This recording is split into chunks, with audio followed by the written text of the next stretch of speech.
ভয়াবহ মর্মান্তিক দুর্ঘটনা ঘটে বহু জনের প্রাণ গেল রয়্যাল চ্যালেঞ্জার্স বেঙ্গালুরুর হোম গ্রাউন্ড চিন্নাস্বামী স্টেডিয়ামের বাইরে।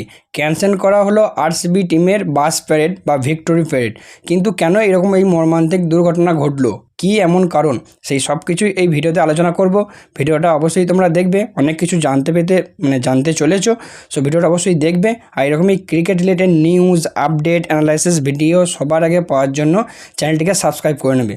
সো চলো দেরি না করে ভিডিওটা শুরু করা যাক। সো গতকাল ছিল IPL 2025-এর ফাইনাল, যেখানে একটা যে ফাইনালটা আর কি হিস্টোরিক্যাল ফাইনাল ছিল, যেখানে আরসিবি 18 বছরের পর 17 বছর পর 18 বছরে তাদের প্রথম IPL টাইটেল জিতল। পুরো দেশ খুশি হয়েছে, সেটা একটাই কারণে, বিরাট কোহলির হাতে ফাইনালি একটা IPL ট্রফি দেখে। এবং তারপর থেকেই গোটা সোশ্যাল মিডিয়া জুড়ে গোটা ভারত জুড়ে প্রচুর সেলিব্রেশন হয়েছে। স্পেশালি আরসিবি ফ্যানদের তো মনে হয় এর থেকে খুশির জন্য কিছু হয় না।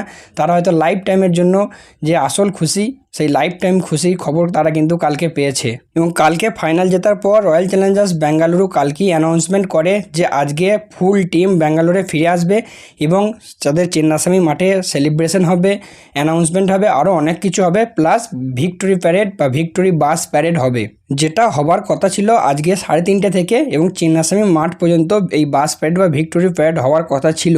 এবং সেই অনুযায়ী আরসিবি যে সমস্ত ফ্যান রয়েছে, প্রচুর পরিমাণ ক্রাউড সেই রাস্তায় ভিড় করেছিল যে রাস্তায় বাস প্যারেড হওয়ার কথা ছিল। প্লাস চিন্নাস্বামী স্টেডিয়ামের কথা তো বলতেই হবে না, ফুল প্যাকড আপ ছিল আজকের এই বাস প্যারেডটা হওয়ার সময় বা উইনিং সেলিব্রেশন দেখার জন্য। তবে স্টেডিয়ামে তো সেলিব্রেশন হয়েছে বা বিভিন্ন যে বক্তৃতা, আনন্দ, বোম ফাটানো, এগুলো সব কিছু হয়েছে। বাস প্যারেডটা ক্যান্সেল করা হয়েছিল, যেখানে তাদের অফিসিয়ালের তরফ থেকে জানানো হয়েছিল যে প্রচুর পরিমাণে ক্রাউড সেখানে জমা হয়েছে বা ভিড় করেছে এবং সেই ক্রাউডকে কন্ট্রোল করা একদম পুলিশের পক্ষে সম্ভব হচ্ছিল না। সেই জন্য যে বাস প্যারেড ছিল সেটাকে ক্যান্সেল করা হয়েছে। বাট ক্যান্সেল করা হলেও প্রচুর ফ্যানদের কিন্তু চাপ সেখানে ছিল চিন্নাস্বামী স্টেডিয়ামের বাইরে। এবং তারপরই ঘটে সেই মর্মান্তিক দুর্ঘটনা। পদপিষ্ট হয়ে এত পরিমাণ ক্রাউড সেখানে জড়ো হয়েছিল, সেই ক্রাউডের চাপে পদপিষ্ট হয়ে প্রায় প্রাণ গেল 9 থেকে 10 জনের। এবং তারই সঙ্গে আহত হয়েছে বহু মানুষ, বহু দর্শক বা মানুষ যাই বলো, বহু সমর্থক, তারা কিন্তু সেখানে জড়ো হয়েছিল।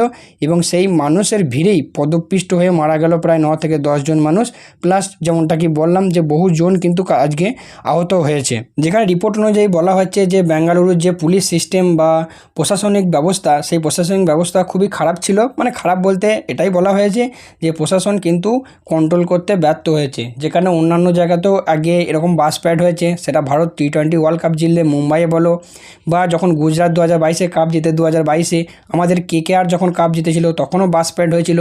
বা সেই জায়গায় পুলিশি ব্যবস্থা খুব ভালো ছিল, প্রশাসনিক ব্যবস্থা খুব ভালো ছিল, সেই তারা ক্রাউডকে কন্ট্রোল করতে সফল হয়েছিল। বাট আজকে কিন্তু বেঙ্গালুরুর যে পুলিশ সিস্টেম বা প্রশাসনিক সিস্টেম, তারা কিন্তু এই ক্রাউডকে কন্ট্রোল করতে পারেনি, যার ফলেই কিন্তু এই মর্মান্তিক দুর্ঘটনাটা ঘটেছে। যদিও বললাম এই ঘটনা ঘটার আগেই কিন্তু বাস প্যারেড ক্যান্সেল করা হয়েছিল, বাট যে মানুষের ভিড়টা হয়েছিল সেই মানুষটা কোথায় যাবে?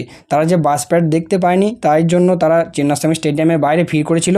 এবং তারপরেই কিন্তু এই ঘটনাটা ঘটে। এবং এই মর্মান্তিক ঘটনা ঘটার পর সোশ্যাল মিডিয়ায় তোলপাড় আরম্ভ হয়ে যায়। বহু ক্রিকেটার, এক্স ক্রিকেটাররা যারা ভারতের হয়ে আগে খেলেছেন, তারাও প্রচুর পোস্ট করেছেন। যে সমস্ত ব্যক্তিরা মারা গেছেন তাদের পরিবারের প্রতি সান্ত্বনা জানিয়েছে। এই ব্যাপারটা নিয়ে IPL-এর চেয়ারম্যান অরুণ ধুমাল তিনিও কিন্তু রিয়াক্ট করেছেন। তিনি একটা ইন্টারভিউতে বলেছেন যে আমরা এই যে বাইরের এই মর্মান্তিক দুর্ঘটনা ঘটেছে, সেই ব্যাপারটা নিয়ে IPL-এর অফিসিয়ালরা কিন্তু পুরোটাই অগত ছিল। আর কি বলতে চাইছে, আমাদের কাছে কোনো অফিসিয়াল সেরকম খবর ছিল না।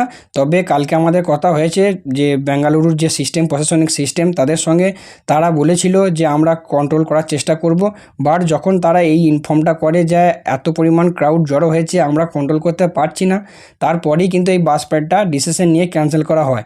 বাট তা সত্ত্বেও যে ঘটনাটা ঘটেছে, তাতে অরুণ ধুমাল জানান যে তিনি খুবই শোকাহত এবং তিনি পরিবারের যারা আর কি মারা গিয়েছেন বা আহত হয়েছেন তাদের পরিবারের প্রতি তার শোক প্রকাশ করেছেন। তো দর্শকদের বা সমর্থকদের যে প্রিয় টিম আরসিবি এত বছর পর কাপ জিতলো, সেই জেতার আনন্দে যারা আজকে প্রাণ হারালো, তাদের জন্য সত্যিই খুবই খারাপ লাগছে। যারা যে আনন্দ করতে এসেছিল, তাদের প্রিয় টিমটার আনন্দের সেলিব্রেশন দেখতে এসেছিল, এসেই তারা কি জানতো যে তাদের প্রাণটা এখানেই এইভাবেই শেষ হবে? তাদের পরিবারের প্রতি আমারও অনেক সমবেদনা রইলো, এর থেকে বেশি কিছু তারা বলতে পারি না।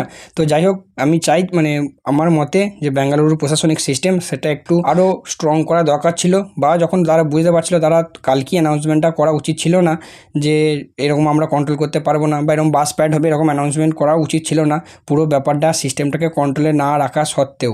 তো যাই হোক, আজকের ভিডিওটা এতটাই। যে সমস্ত ব্যক্তিরা মারা গেছেন বা দর্শকরা মারা গেছেন তাদের প্রতি সমবেদনা জানিও কমেন্টে। সো চলো, দেখা হচ্ছে পরবর্তী ভিডিওয়ে।